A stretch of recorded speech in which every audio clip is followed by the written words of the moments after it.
Spanning the nerd world and feeding your fandom. It's time for the Down and Nerdy podcast. Here's your host, James Witham.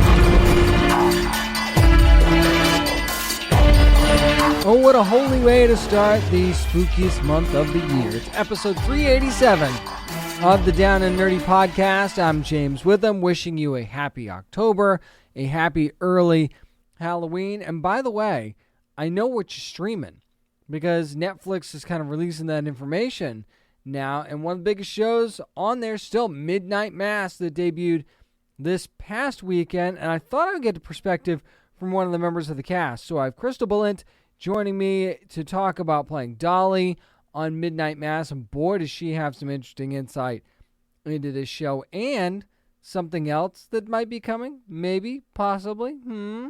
I've also got my spoiler-filled review of the series premiere of Brea on NBC. That one's going to be spoiler-filled, Spoiler-free is going to be my review of the Addams Family 2, the sequel from MGM and United Artists. That one is out in theaters now, and you can get my review completely free of spoilers, in case you need a few tips going in. You know there's going to be nerd news. You know there's going to be comics, even more reviews coming, but let's get right to it. Crystal Balint is here to talk about Midnight Mass from Netflix. Up next on the Down and Nerdy podcast. Hey guys, it's Larissa Tronco from Netflix's The Order, and you're listening to the Down and Nerdy podcast.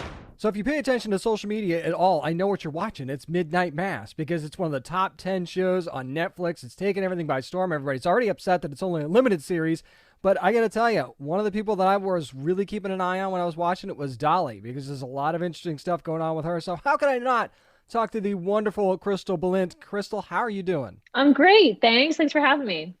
So, Crystal, like I said, you go on social media right now. I mean, it's still trending. Everybody's still talking about the series. Did you all kind of know when you were on the set that you were making something special here? Well, I mean, I don't think we necessarily looked at it in the terms of how social media was going to perceive it, but we knew we were a part of something really unique.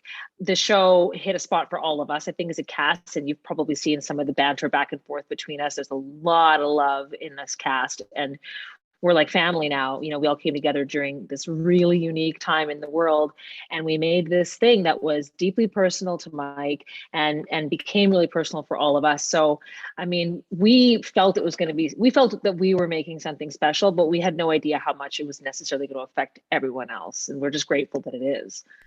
It definitely is. And actually, I feel like you got a unique perspective too, because for anybody that doesn't know your background, you kind of, you grew up in a very small town yourself, much like Crockett is, maybe in a different sense, but it's also a very small town. So how much did that experience did you take with you into this role? Oh, for sure. I mean, like you said, I grew up in a small town that was like less than 5,000 people for most of my upbringing, which is bigger than Crockett, obviously, but those elements are still at play. It doesn't matter what kind of small town, a small town is a small town, and there's the Bev Keens and there's, the people who, there are those characters that we've brought to life in the show. I also spend part of my time on a small island just off the coast of BC. They're also sort of smattered with a bunch of small communities of people. So as an adult too, I have experience living in small communities, and for sure it influenced how I behaved as Dolly and how I just sort of interacted with characters. There's just there's an essence to people who grow up and live in those types of communities, both good things and bad things. So yeah, it was hard not to bring it into it. The fact that you can still find a community that small in 2021 is good for you. I don't know how you pulled that off, Crystal, but well done. Thanks. So for anybody that's been watching the series or anybody that's just diving in, Dolly's actually got a very important standing in the community. So do you feel like that's stressful for her, or does she really kind of embrace it, you feel like? I think Dolly started off as someone who enjoyed it. I mean, her husband is the mayor. And, I think when you're in a small community like that and you have any kind of prominence, there's some prestige to it to some extent, although you are still just a community member. I think she has quite a large standing in the church. She's quite an active member of her church. But because of what happens to the Scarborough family as it pertains to Lisa and the accident and the things that have happened to their family, it changes Dolly. It changes how she perceives herself in the community. I think it's made her smaller. And so I don't think she revels in the prominence in the same way that, say, Wade does. I think it really took the wind out of her sails. And so when we meet Dolly in the show, she's sort of at a low point, which is why the changes that happen in Crockett really affect her in a significant way. Yeah, no doubt about that. I want to play off that a little bit because you talked about her husband being the mayor of the island. He does seem like at times, though, he has blinders on a little bit. Without spoiling anything, do you feel like she sees that, or is she kind of like stand by your man right in line with him, you think? I think there's some of that for sure. I think Dolly is a dutiful wife. I believe she, cares deeply for her husband, and she, respects Wade and respects the position that he has, both as a mayor and also as a father and a partner. But I also think that I don't know if necessarily she's blinded also in a lot of the events that take place because they affect her so personally. A lot of the events that take place directly affect her family. And so it's difficult not to have, come into it with a bit of tunnel vision because you want to believe. And so I think she really does. She really goes in kind of whole hog, and Wade brings her along with him. But I think she's on board pretty early on. Yeah, I'd say that's about right. Speaking of believing, I mean, religion, obviously a big part and focus of the show, just given the title alone.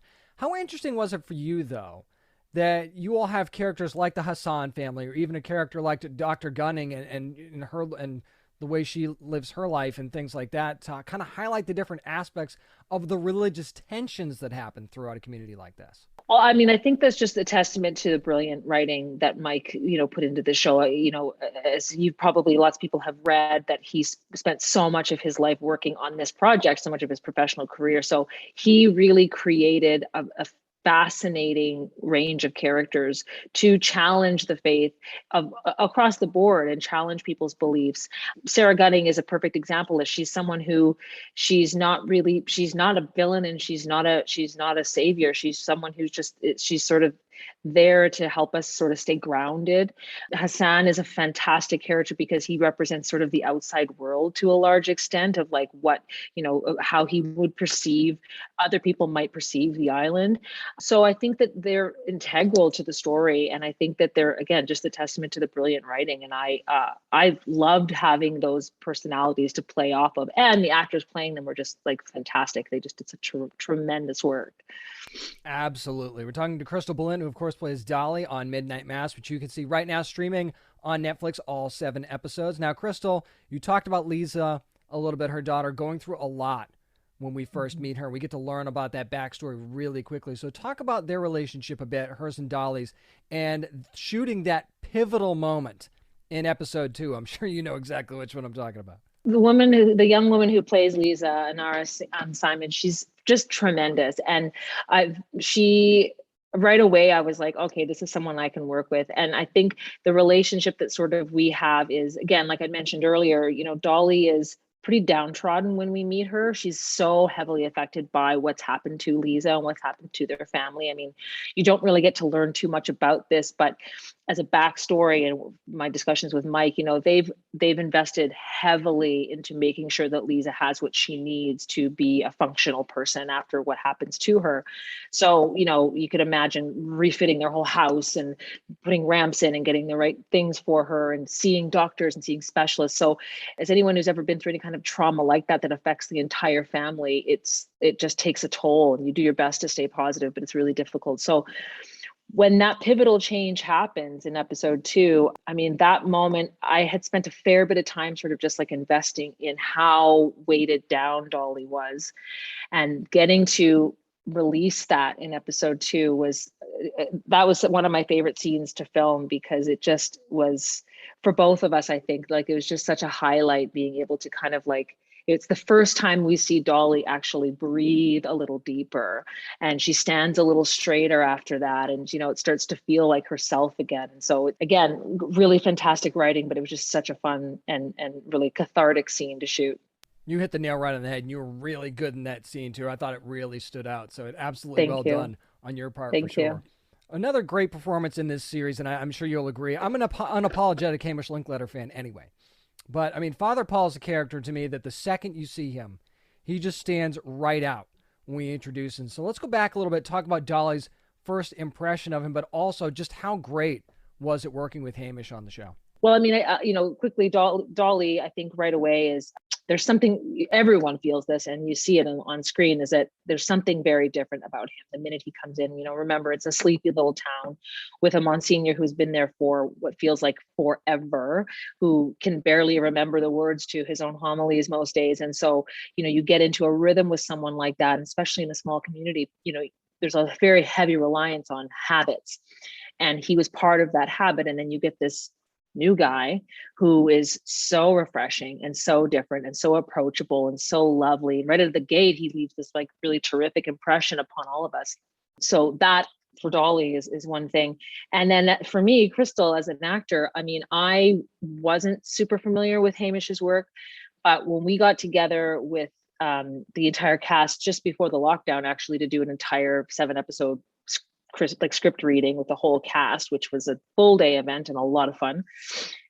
Already back in March, watching him read those homilies and do those scenes, I mean, we were all getting goosebumps. And that was before he'd had an additional 5 months with the material and then came and brought it to set. So, I mean, I remember coming home from that first cast read and saying to my partner, like, this person is going to blow this show out of the water. I mean, like, already we were weeping at the table read. I mean, we all had moments of that, but his scenes and his homilies and his delivery was already so dialed in at the table read that I couldn't wait. And then of course on set, it was like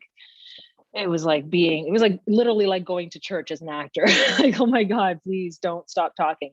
And on top of which, he's just such a lovely guy. He's a really tremendous guy and a lot of fun to be around and really funny. And I learned a lot. Yeah, I learned a lot working with him.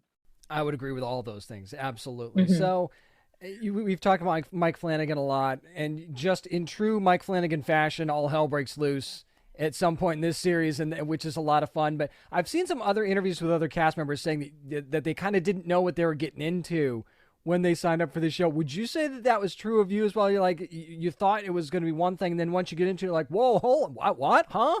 Yeah, I mean, when I got the I'm trying to make brief the story, but like when I got the audition, it was very like cloak and dagger. Like I got this audition and it was like, I think at the time it wasn't called Midnight Mass, it was called something else, like a working title.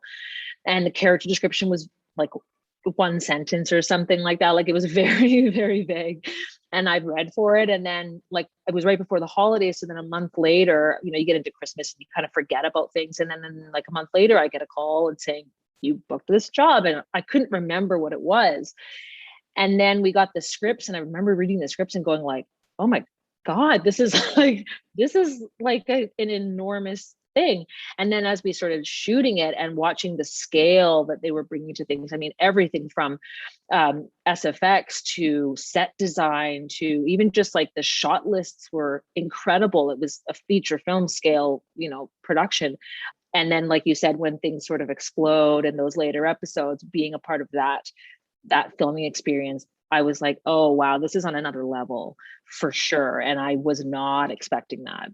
So one thing that we can expect, and I know you probably can't talk a whole lot about this, is we know that you're going to be joining Mike again for the Midnight Club. Now, I know it's early. It's a project that's, very in the early going, but how much can you talk about that, and how nice will it be to actually, kind of work with some of the same faces again?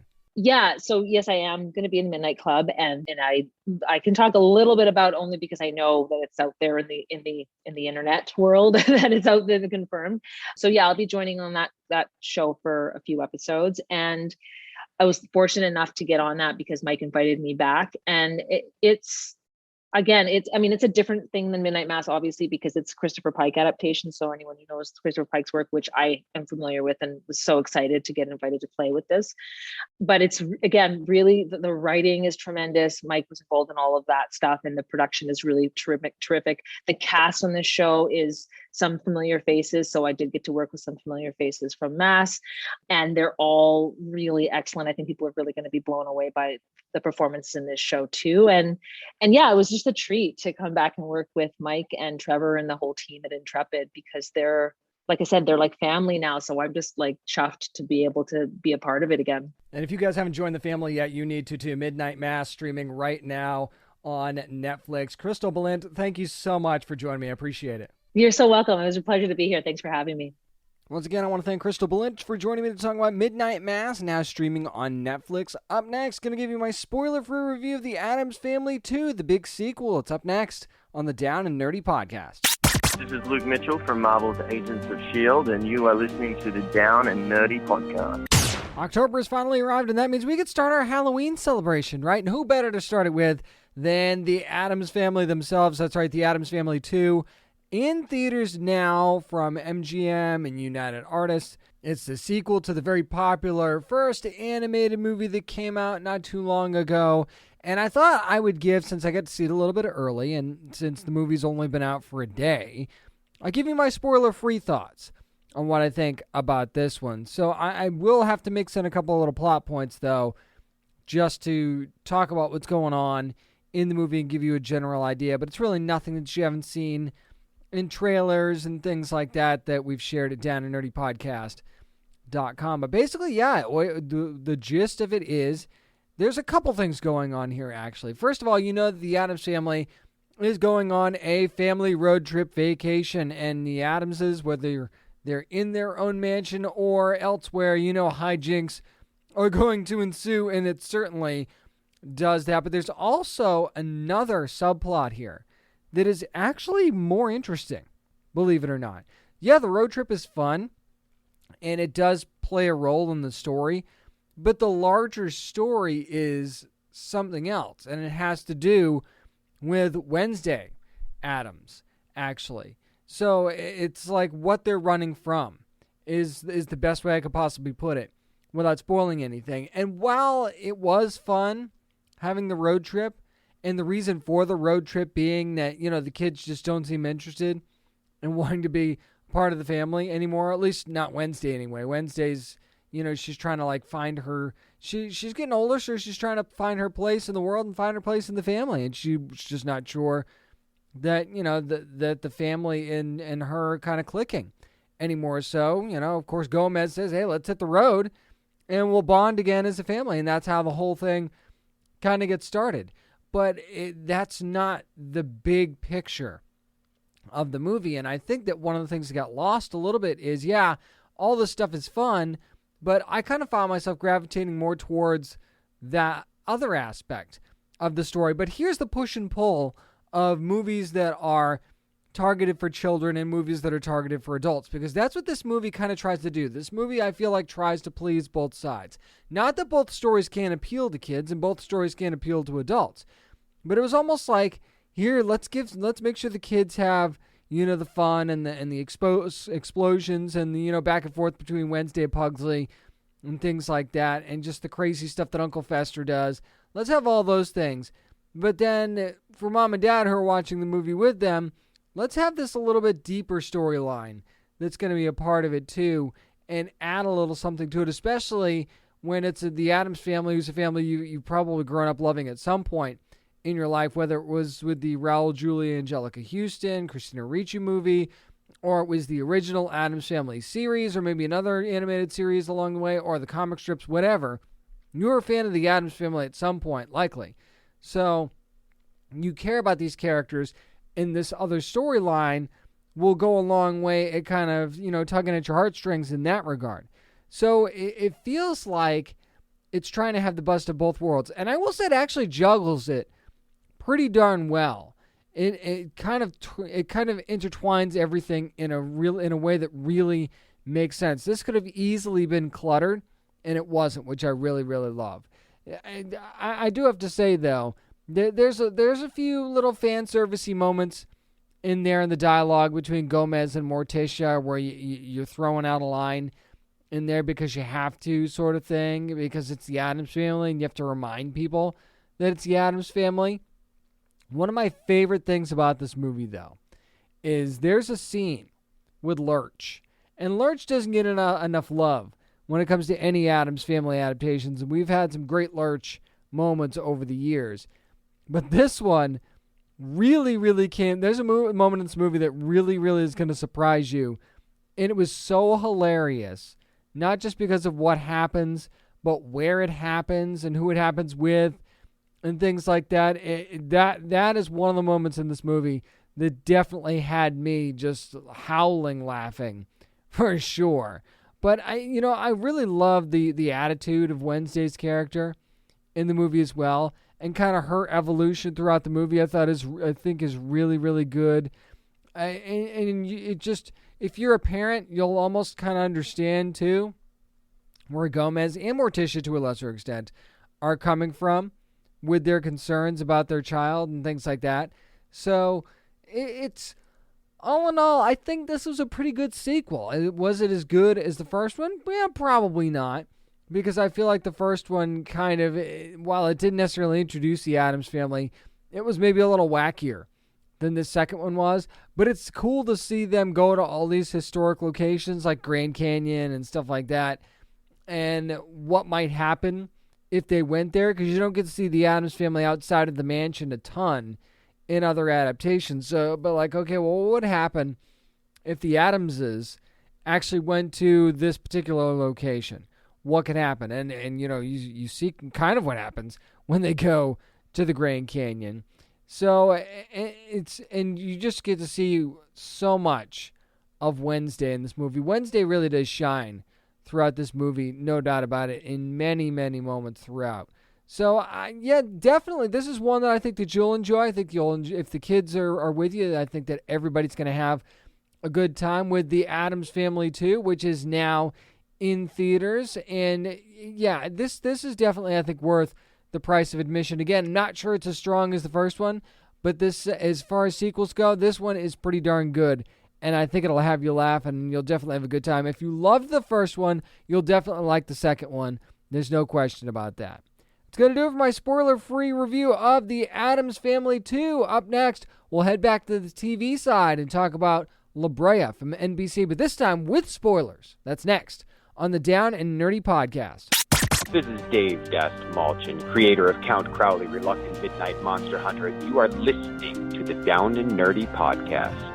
It's time to travel down the sci-fi sinkhole. The first episode of Brea, the sci-fi drama from NBC, dropped this past week, the very first episode. So I gave my spoiler-free review down at nerdypodcast.com, but I thought it was important to jump back in and give one with spoilers for the premiere. Of course, the second episode going to be coming up this week. And the reason I wanted to do this was because I thought it was important to put some context to some of the things that I was saying in my spoiler-free review that I couldn't really reveal. So spoilers are ahead for the Brea pilot. If you haven't seen it already, just beware of that. And I don't want to go back through the whole thing of what it's about. You kind of know what it's about. The giant sinkhole opens up near the Brea tar pit. Some people fall in, some people don't. And then there's the whole, what happened to them? Where did they go? What is this thing?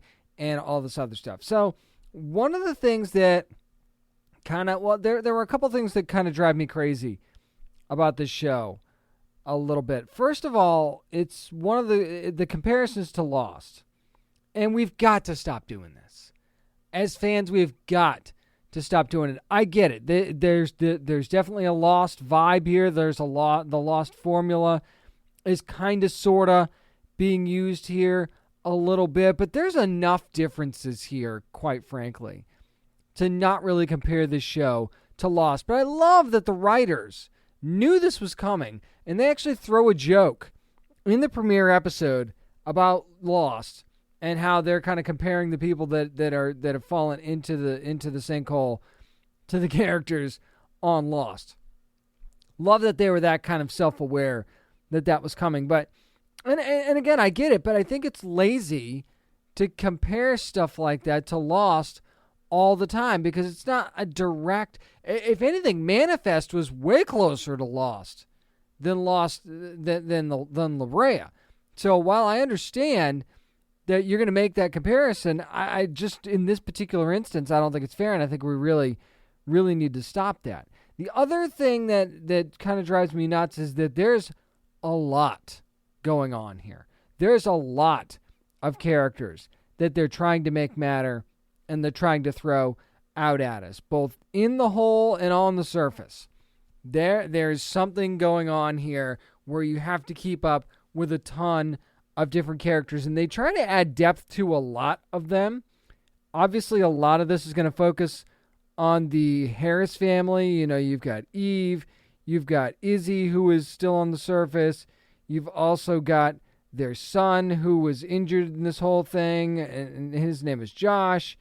And you've also got the dad, who is kind of like the, you know, mom and dad have gotten divorced thing. So now here you've got Gavin, who is the dad that hasn't been around and now wants to be around for his kids, sort of thing. So there's your main focus for the show. But then you've got all these other characters, like Dr. Samuel Velez, who is probably the most interesting character in the hole. I don't know exactly what you're supposed to call it, so we'll just say they're in the hole. Because he's like the most together one, and if basically it's one of those things where if you lose this dude, you could be done. You could absolutely 100% be done. So make sure you keep that guy alive. I also like how you've got Scott, who's adding the comic relief there, because this show needs like this stoner guy who's going to mess up and just come out with jokes, even when it's completely inappropriate to make jokes. He's the kind of guy you need. Sure, you're going to be frustrated by him at times, but he's the kind of guy you need on a show like this when there's so many things going on. But as far as characters I'm keeping my eye on, though, keeping my eye on Ty, who we find out is like a therapist, and not a very stable therapist, mind you, but there's just something about him. I feel like we're going to get a lot more as the story starts to unravel here a little bit. So he's one of the characters that I'm keeping my eye on. And quite frankly, I'm keeping my eye on the creatures themselves, right? I mean, you've got the wolves that we've already seen. We've got the giant, like, albatross type birds that we've seen as well that are really neat. So the big spoiler alert, saber-toothed tiger that we see there at the end. So we're feeling like there's some sort of a time travel aspect going on here to this show. So that's how much more are we going to see? Because then you're going to have to start throwing out comparisons to like shows like Terra Nova and stuff like that, right? Ultimately, you'd almost have to do that.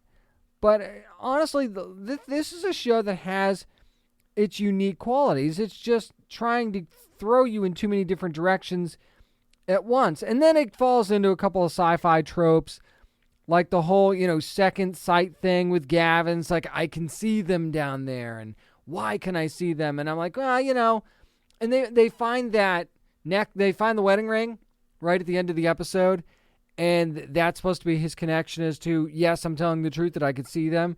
But wouldn't it have been more interesting, at least it would have been to me, if they just happened to stumble upon that somehow? I'm not saying how, but like, let's say they stumble upon it, right? And that's how they make the revelation of, oh, well, there must be something different going on here because we found this. So not only does that mean that they're still alive, but also, how is it possible that this is here? Sort of thing. So I think that would have just been a little bit more interesting way to go about it. Also, the fact that we have like this whole like government conspiracy, shadowy type thing going on. It's like, do we have to do this every time? Like, seriously, every time we have to do this. One thing I did think was interesting, though, that I thought was different, when they're talking about search for survivors in the hole, and they say that they're searching for them, but like they're really not. And I thought that was interesting, because it's like, so are you going to search for survivors? Nah. Nobody could have survived that fall. We're kind of done with it. We're not really doing that. So now we're going to just focus on studying what this big rift is in the sky instead. And we're going to start sending drones and stuff down there. So I kind of thought it was interesting that they kind of have no interest in trying to find these people at all. At least like with Manifest, that was completely different. With Lost, that was completely different. If you're going to make that comparison, right, it's not like they sort of just didn't want to look for them. I mean, right from the jump, it seems like they don't want to look for any survivors. So I thought that was an interesting little nugget and maybe something that will come back a little bit later on to kind of, round things out. And when I say later on, I mean maybe not even until the next season. Like, imagine they end up getting back and realize that nobody really wanted to look for them in the first place. And maybe that changes in the next episode. I'm not going to spoil the next episode for you. Maybe that changes in the next episode. You'll have to wait and see. But their approach to what happens to these people is quite interesting and telling, if I'm being honest. So, so those things kind of make me go, really, is that how we really want to do this? So there's a lot of good things about La Brea. I do think it's a very interesting concept. I do love the fact that we're going to get some interesting creatures out of this as well. It's not an annoying survivalist aspect type of show like it could be, because, I'm sure you feel like you've seen this kind of show before, and to a certain degree you have, but I'm not sure that it's to the degree that you think it is, because they're adding these different elements to the show, like the possible time travel element there as well. And there's more advanced technology in this show than there would have been for similar shows that are just like this as well. So you got to factor that in too, even though, it's not working in the whole. But what happens if it does? Or what happens, the whole you reach the high point thing to get a signal, right? Maybe that happens at some point, but you got to survive it first. My big question is, are they going to be willing to take out somebody that matters?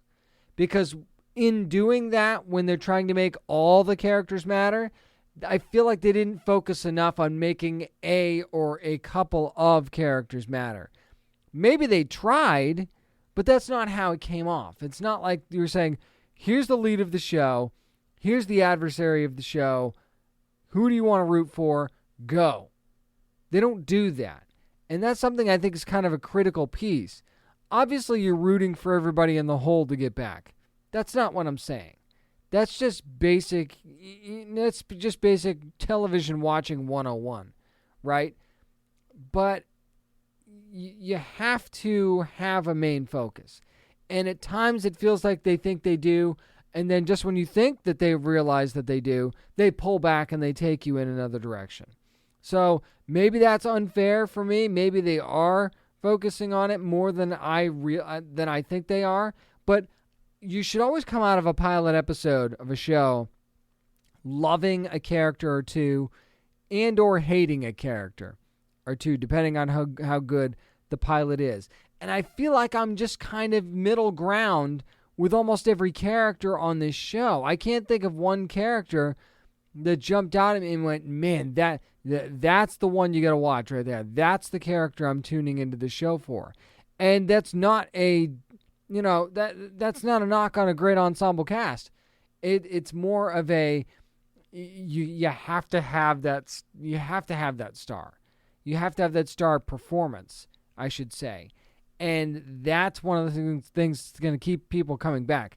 Great first episode ratings. We'll have to see how the second one goes and see if people do come back. I want La Brea to be a hit. I want it to have many, many episodes, and I want to explore this crazy world and rifts between worlds and possible time travel. I'm in for all that. I love that stuff. But I'm very concerned that they're going to spread themselves too thin, trying to develop every single character a little bit too soon. That's going to do it for my spoiler-filled review of the pilot for La Brea from NBC. Up next, how about we dive into the world of comics and what we're reading on the Down and Nerdy podcast. This is the writer Mark Russell, and you are listening to the Down and Nerdy podcast. Doesn't matter how you incorporate comics into your life, whatever you're reading on, it's time for what we're reading. And we dive into Deathstroke Incorporated. Number 1 this week, Joshua Williamson writing this one, and his longtime partner in art, Howard Porter, joining him as well. Hi-Fi on the colors, Steve Wands on the letters. And it's kind of how it sounds. We're going to go ahead and do some spoilers in this review, where you do have Deathstroke teaming up with, and this is interesting, Black Canary. And they're actually trying to find a Hive Queen. Now, the interesting part about this is, as well, is they seem to be working for a new organization named Trust. So you've got Trust going after Hive, and yes, it's Trust, the Trust with the periods in the end, so it stands for, it tells you what it stands for. I'm not going to read it for you. You can check it out when you read the book. And the action is very, very good in this story throughout, and there's definitely a ton of it. And you might see a couple of other familiar faces, not like hugely familiar, but ones that you've probably seen from other books. So you've got the action that's really, really good. Again, we're talking about Slade and Hive, and there's certainly a history there, so that makes sense. The uneasy dynamic between Black Canary and Deathstroke, which is interesting because they absolutely touch on the fact of, why is one working for the other, and why they're both asking each other why they're doing what they're doing, and you kind of get an answer to that. Is it clear-cut? No, not necessarily, but it at least makes sense in the story going forward, and they kind of also get what they want. But when your organization is literally called Trust, it's hard in comics to wonder if you can, right? Because we've seen Spiral before, right? We've seen a bunch of other organizations that sort of pop up, and you think that they're good at first, and then it turns out they're not. Now, everything's telling us that Trust is an organization that's trying to take down the worst. I mean, you see a bunch of villains at the end of the book, and you think to yourself, okay, so you've got Deathstroke and a team, and they're going to go after all these different villains. That should be fun. But then there's the very, very end of the book, and you're like, okay, what just happened? What did I just see? So this book can kind of make you think that you've got it figured out in one thing, and then it makes a little bit of a left turn. You're like, hold on a second. And so is this book about this or what? So that, in some cases, that can be a good thing. In this case, I don't know that it's a good thing. So you'll have to pick up Deathstroke Incorporated #1 and see for yourself. Everything leading up to that final page is really, really good and actually lays some good groundwork. But that final page is what gets me kind of scratching my head going, okay, so do we know what we're doing here or not? And that is my big question for this. Now I'd like to take you to something that's not going to be out until later this month, and that is The Harbinger, I should say, #1 from Valiant. Been a while since we've done a Valiant comic story on the show. I had to change that this week. Jackson Lansing and Colin Kelly doing the writing on this one. Robbie Rodriguez on the art. Rico Renzi on the colors, and Hassan Osman Alao on the letters. Here's the deal. This one is a little deep, okay? And you're used to seeing stuff like that from Lansing and Kelly from time to time. A lot of times they like to have a lot of fun. There's certainly no fun being had in this issue. So you do have Peter Stanchek. That is who this book centers around. If you're going to do a Harbinger book, you're going to relaunch things, you're going to kind of start from scratch with Harbinger, this is who you do it with. This is the character that you start with. And what's interesting about this is what's going on with Peter in the first place. Like, is he Peter or is he not? And there's really not much of a description for this book from Valiant. Of course, it doesn't come out for a while, but we do know that Peter's memory is gone. And that is part of the description of the book. So that is not a spoiler. That's just part of the story. And it's one of the things that I kind of have to note in order to tell you this story. So what do you do with a telepath that doesn't have a memory of who he is and what he's capable of? We kind of get to see the what he's capable of part to a certain degree, and there is somebody that sort of fills in the gaps there as well. But what you get is a very scared, very confused Peter pretty much throughout this first issue, and it kind of paints him in a different light than we're used to seeing him in, given the circumstances. You can understand why he'd be freaked out and scared and not really knowing what to do, when in reality, as powerful as he is, we're used to him just being able to handle these situations and move on with it, right? He was supposed to be the strongest of the Harbingers, of the Psiots, And he's just, right now, he's not. And he is trying to find his path forward. And it looks like he's kind of getting there. But at the same time, imagine having a whole bunch of people coming after you and you have no reason, you have no idea why. And why they don't like who you are, too, for lack of a better way of putting it. So you take that memory out and you lose all that understanding and all of that training and all of the things that he's been through to get him to this point mentally. And it'll be interesting to see how those gaps get filled in, if they get filled in at all. But yeah, it does seem like these harbingers, these psyops, are always a freaking target in any Valiant story. And this one, again, a lot of very, very good depth and a different angle on the story. The dialogue can be a little bit confusing at times because you don't always see the characters on the page. And are we talking about are we seeing something that occurred in the past and the dialogue is based in the future? Is it real time? I feel like sometimes, that gets a little bit confusing as well, but it could just be, the way I was reading it, which is very, very possible. I'm not sure it's a criticism either, by the way, because the art's really fantastic in this book, and the story is really laser focused on Peter Stanchak, which is a good thing, and it allows itself to be expandable through this point, I think. So the Harbinger #1 is one that I would definitely be adding to my poll box. Make sure you check it out later this month. That'll do it for what we're reading. Up next, we'll take you back to some of the biggest nerd news of the week. I'm James Witham, and this is the Down and Nerdy Podcast.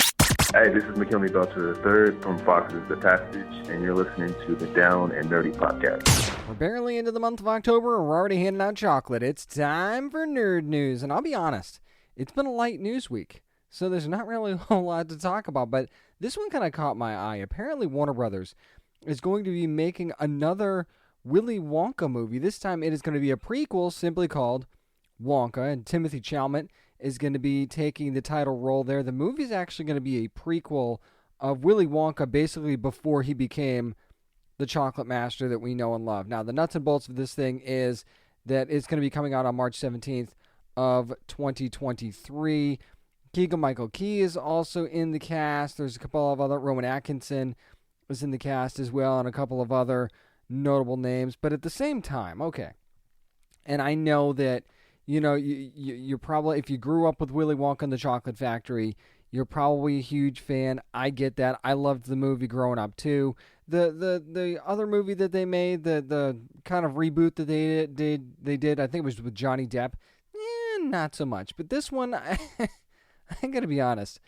I look at this and I say, do we really need this? Because to me, part of what I loved about Willy Wonka, the character, and Willy Wonka and the Chocolate Factory was that eccentricity, was that, mystery to a certain extent, right? Do I need to know how he acquired this fortune? If anything, the interesting thing is, where the Oompa Loompas came from. Let's get that. Maybe we should have a Oompa Loompa origin story instead of a Willy Wonka one, because where you find the Oompa Loompas, I have no idea. So unless that's a part of this movie, I don't know really where. Obviously there's places that you can go with this, but is it interesting enough? You've got the Many Saints of Newark, which is the prequel to The Sopranos that Warner Brothers is doing, and that makes perfect sense. Finding out how Tony Soprano became Tony Soprano, to me, that makes sense. That's a prequel that you make. If you're going to make a prequel, it has to have a reason, not just a recognizable name. So while I'm slightly interested in this, I also have to look at this and I go, this is the classic example of why fans make fun of Hollywood, saying, everything gets a prequel now and everything gets rebooted and all these other things. It's stuff like this that makes you think that way. Now, could this turn out being awesome? Yeah, it sure could be, because Timothy Chalamet's supremely talented and could just kill this role. The script could be really, really good. And then all of a sudden, I'm sitting here looking like an idiot saying that we don't need this because it ends up being amazing. I just don't know, though. I cannot be sure about this one. But, it's got to be a couple years before we even get a chance to see it. So let's let something get off the ground first. And I'm always the guy, I say, when should you at least wait until the first trailer before you criticize something? I'm not criticizing, really. Not yet, because it's not criticism. It's just a kind of a roll my eyes of, there's so many stories you could make, and this one's and you decided to go back to this well again, and I'm not sure that you needed to do that. Here's something that I noticed as I'm combing through all these press releases and things from like the Netflix Tadam event that happened last weekend that was good, a couple of announcements that were made by Disney, and I realize that December is going to be a really busy month, and it's not just because a jolly fat guy is going to be squeezing his butt down your chimney. No, you're going to have to set aside some time while you're wrapping gifts or something in order to actually watch a ton of stuff. So put your holiday shopping on hold because your weekend's going to be pretty busy. I'm just going to list these for you really quickly. So in no particular order, by the way, you've got Spider-Man No Way Home on December the 17th. That's the same day, by the way, as The Witcher Season 2 dropping on Netflix. And you're thinking, oh, yeah, okay, I got time. Don't worry about that. All right. How about the Matrix Resurrections? It's going to be on December the 22nd. And then fast forward a little bit, you've got Book of Boba Fett now, which we find out it's going to be hitting Disney Plus on December the 29th. So that's after Christmas. Maybe you think, okay, well, don't put your New Year's plans, don't set those just yet because Cobra Kai Season 4 debuts on Netflix on December the 31st. So you look at that entire list, and I could be that guy that says, oh, which one are you looking forward to the most? First of all, that's subjective. Second of all, there's obviously some big things here. You think that Spider-Man No Way Home just jumps out at you as the odds-on favorite in the answer to that question, right? But then you remember how great that trailer was for The Matrix Resurrections and how just amazing that franchise is. And then Book of Boba Fett might be one of the most anticipated spin-offs of the last year, maybe even the last 2 years, just because of how good Boba Fett worked into the last season of The Mandalorian. And then Cobra Kai is on such a hot streak right now, and that's one of the more better made revival series maybe ever. And that's nothing to say that The Witcher, you've been waiting forever for season 2 of that. So you go ahead, you pick a favorite, because I'm not gonna. There's too many good things here. And you're darn right I'm going to try and set aside some time a little bit. Yeah, I got 3 kids in the house. We're going to find a way to put them to bed early so Daddy can actually watch this stuff. Mom was going to want to watch some of this stuff too. So, yeah, it's going to be really difficult to find the time to watch all this stuff. And guess what? There's probably stuff I missed too. That's just the big ones that really, really stood out to me when I was looking at things. So think about that for a second and how incredible of a month, entertainment-wise, that December's going to be. I know that there's been a lot of talk about October and how this could be, the telling box office month of the year, right? And since, the whole COVID era began, October is going to be the telling month because there's so many big movies coming out, and this is going to show you what box office numbers are really going to look like now in the future, maybe-ish, right? So, but no, to me, I think December is going to be the big, big month where the dollars either roll in or they don't. And some of the stuff that's TV-based, like Book of Boba Fett and things like that, huge numbers, I think, going to be coming out of December. So yeah, invite the family over and make sure you're watching some of this stuff because it's going to be an amazing, it is going to be the most wonderful time of the year for many, many reasons. I did want to talk about one trailer for a series that's coming to Peacock. Of course, we'll rewind back to October, and we'll go to October the 21st, which is a Thursday, and The Girl in the Woods is actually going to drop on Peacock during that time. And I watched this trailer. It's kind of set in the Pacific Northwest, and it follows a girl named Carrie who escapes from a mysterious cult-like colony that guards the world from monsters hidden behind a secret door within the woods. And it's really interesting. To me, it's almost like a cross between Buffy and Chronicles of Narnia. And maybe I'm crazy in saying that, but there's a definitely creepy horror vibe to this show that I really, really dig. And it's kind of a younger cast, too, as well. So it's got, I don't want to say it's a young adult series. Maybe technically it is, but it doesn't give off that vibe at the same time. And how about this? Kristen Ritter. Yes, Jessica Jones herself is actually going to direct the first 4 episodes of this series. And all the episodes going to drop at once. All 8 going to drop at the same time, so it's not going to be one of those week-to-week kind of things. Now, you might not necessarily recognize some of these names from the cast, like Stephanie Scott, who's in Carrie, Misha, and Misha, I'm sorry, I'm not even going to try to pronounce your last name because it's crazy, and I don't want to butcher it, who was in Nolan, Sophia Bryant, who was in Tasha, and Will Yun Lee, who you'll recognize in the trailer from a bunch of great stuff.